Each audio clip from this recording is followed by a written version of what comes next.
me gjitha vendime tjera që i takojnë. Ka qenë vërtet arsyeja sepse nuk e kanë konsideruar të drejt procesin si po bëj, apo ka pasur ndoshta dhe ju ka konvenuar partive të ish opozitës që të zvarrit edhe më shumë ky proces? Jo, unë mendoj që është lidhur ekskluzivisht edhe me procesin e zgjedhjeve lokale. Ata e kanë parë, edhe unë jam e bindur se u bë tashmë një kohë që të gjithë e kemi kuptuar se me këtë kompozicion të politik, do me thonë gjithësisht të ulsheve në kuvendin e Republikës në legislaturën në nënt, nuk ka shumë shpresë për një mandat suksesshëm, çfarë do.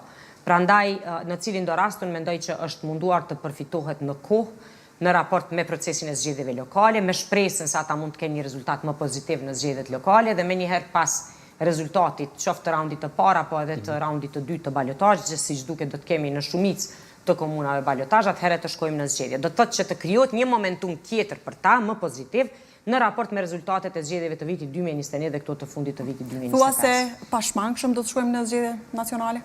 Unë mendoj që nuk është çështja vetëm se e rrethonave të krijuara, është edhe më e drejtë demokratike dhe është në përputhje me obligimet që i kemi ndaj votuesve për shkak se e kemi pasur këtë periudhë kohore të gjatë, ndoshta më të gjatë ndonjëherë, pa konstituim të kuvendit. Do të thotë, ne kemi hyrë, sot është muaji 10, prej muajit të 4, rrjedhimisht 6 muaj, me 15 tetor bëhen nga 15 prilli, që do të thotë gjys viti i plot. Shto këtu faktin që zgjedhjet nacionale janë shpallur në muajin ngusht të vitit 2024, pas së cilës pjesë edhe legislatura e 8 gjithsesht sesioni vjeshtës është marrë me disa prej çështjeve me rëndësi më të lartë, kanë qenë disa ligje të veçanta dhe pastaj buxheti i shtetit, ndërsa prej fillimit të vitit, janarit të vitit 2025, deri sot me 1 tetor të vitit 2025, nuk ka pasur funksion aktiv në raport me obligimet kushtetuese që i kemi.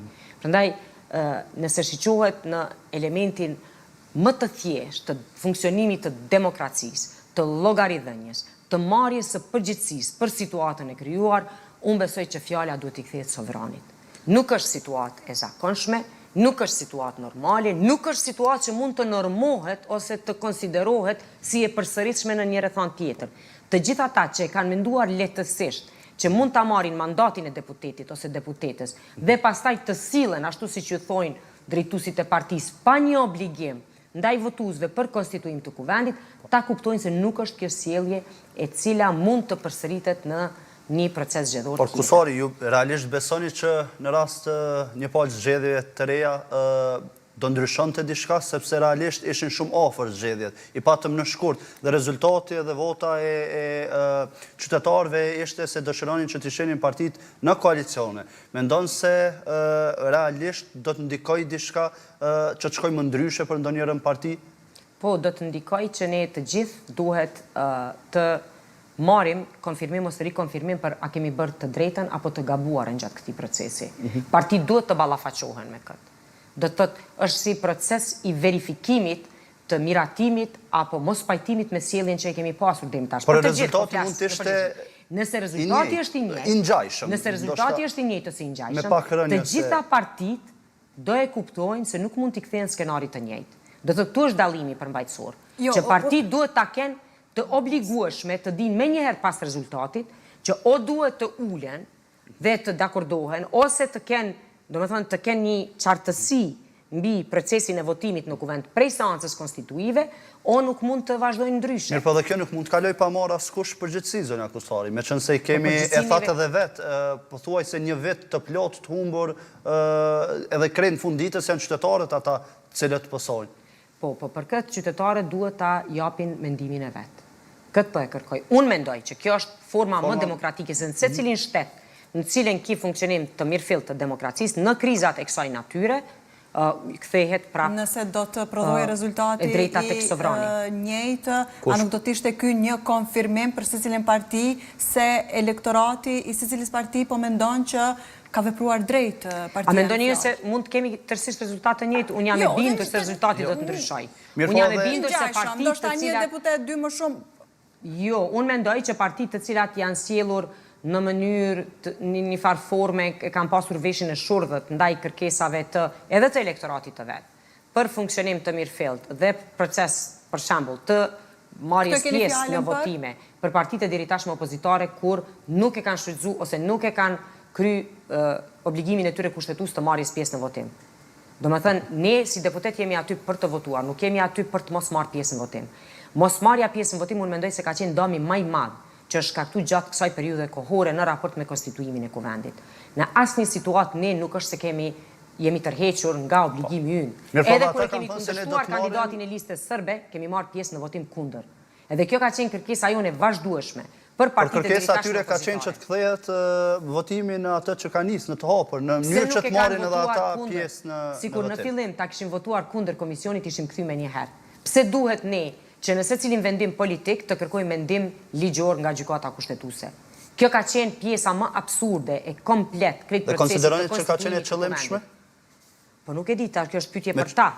Pjesën e parë ndoshta edhe jo. Unë mendoj se pjesa e parë ka qenë më shumë një farforme e rezistencës edhe e tyre për rezultatin e përgjithshëm zgjedhor. Mendoj që edhe në vitin 2021, edhe në vitin 2025, disi nuk ishin tërësisht në realitetin që e ka sjellë sovrani, që e kanë sjellë qytetarët e Republikës me votën e tyre.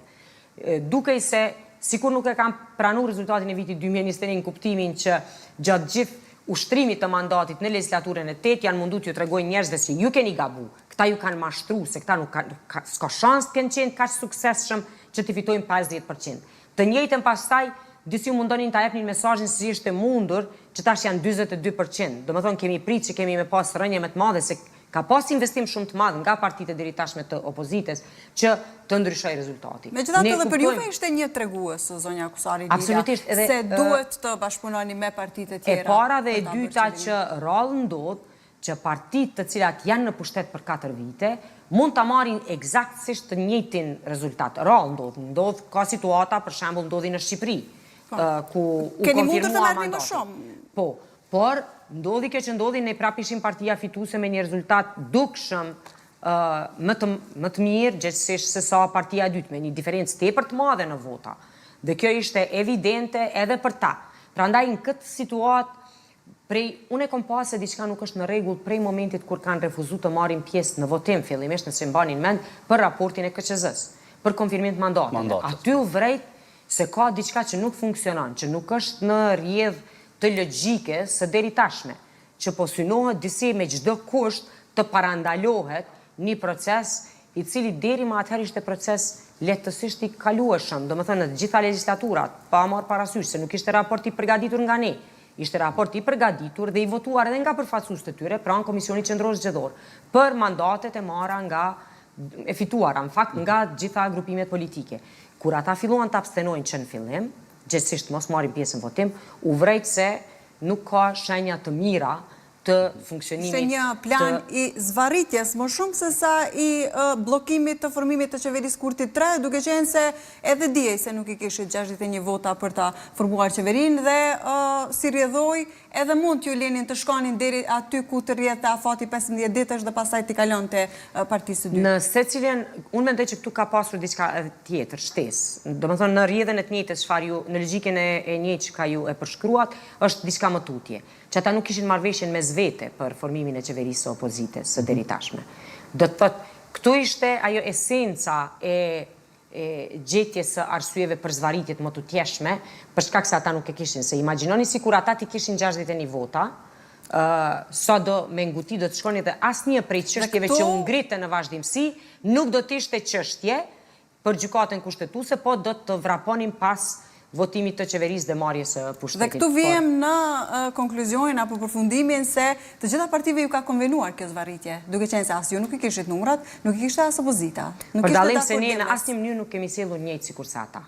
Asnjëherë nuk i kemi ikur votimit, asnjëherë nuk i kemi ikur përgjithësisë, si dhe disa herë radhazi është provuar të gjendej zgjidhje dhe të ofrojë edhe të kërkojë marrëveshje politike për konstituim të kuvendit dhe për qeverisje.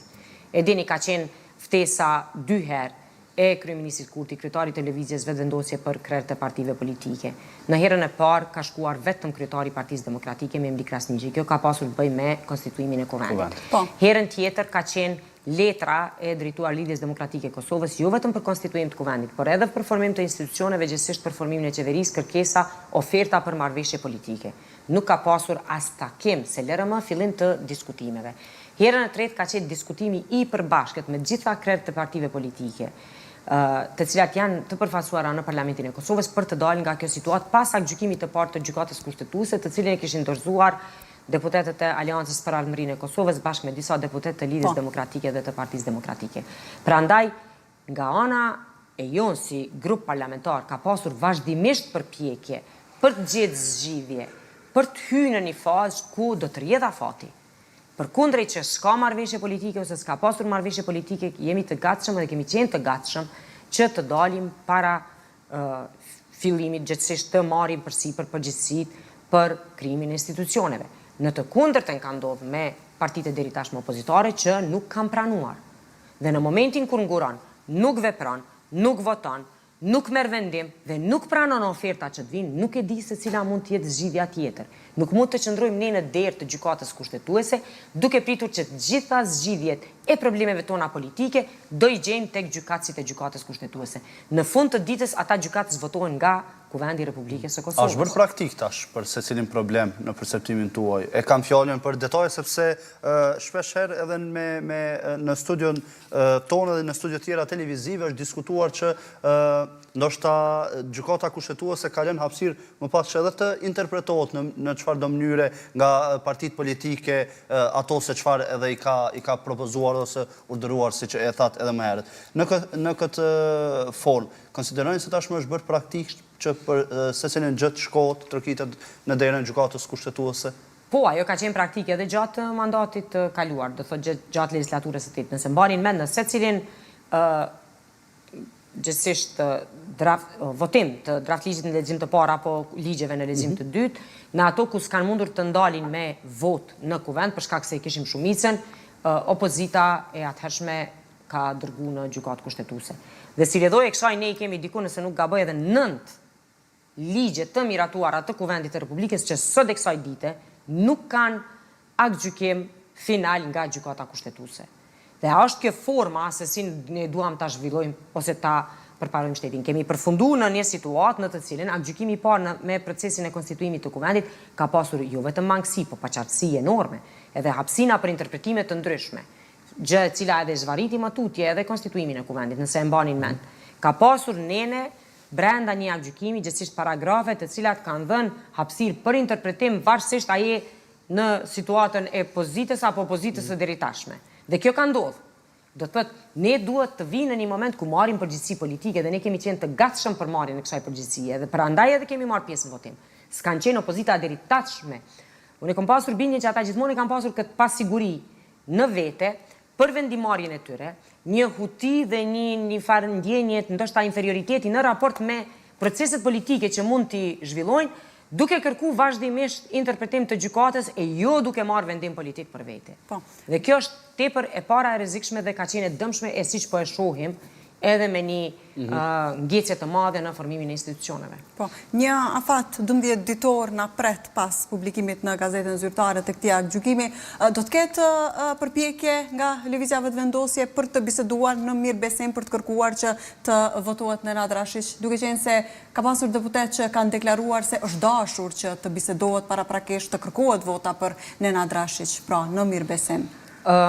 Po unë mendoj që ajo çfarë ka ndodhur me procesin e votimit, me aktgjykimin paraprak ku është thënë se votimi është i hapur, ata deputet që kanë kërkuar në mirëbesim votim, mendoj që e kanë pasur mundësinë që qëndrimin e vet ta thonë me vot të hapur. Njëjtë sikurse ka udhëzuar gjykata kushtetuese në aktgjykimin e vet. E para. E dyta, nëse ende pas gjitha ngjarjeve dramatike që e kanë karakterizuar Kosovën prej nëntorit të vitit 2022 e deri në shtator të vitit 2024 dhe implikimet e vazhdueshme të krerëve dhe akterëve të listës sërbe kërkojnë diskutime të veçanta në mirëbesim për deputetët e partive shqiptare, atëherë me të vërtetë diçka s'është në rregull me perceptimin e tyre për mbarvajtjen dhe funksionimin e gjithashtu edhe bashkëpunimin në Kuvendin e Kosovës. Imagjinojeni që prap të kërkohet edhe mendimi i gjykatës kushtetuese, edhe të diskutohet prap të mundohemi të bindim deputetët për një deputet si që është rasti i zotit Rashić, ku në anën tjetër e ke një deputet që vazhdimisht e ka propozuar lista sërbe, Slavko Simić. Do thotë, krahasimet një logjike thjeshtë e thotë që në këtë situatë, pas gjitha ngjarjeve që kanë pasur,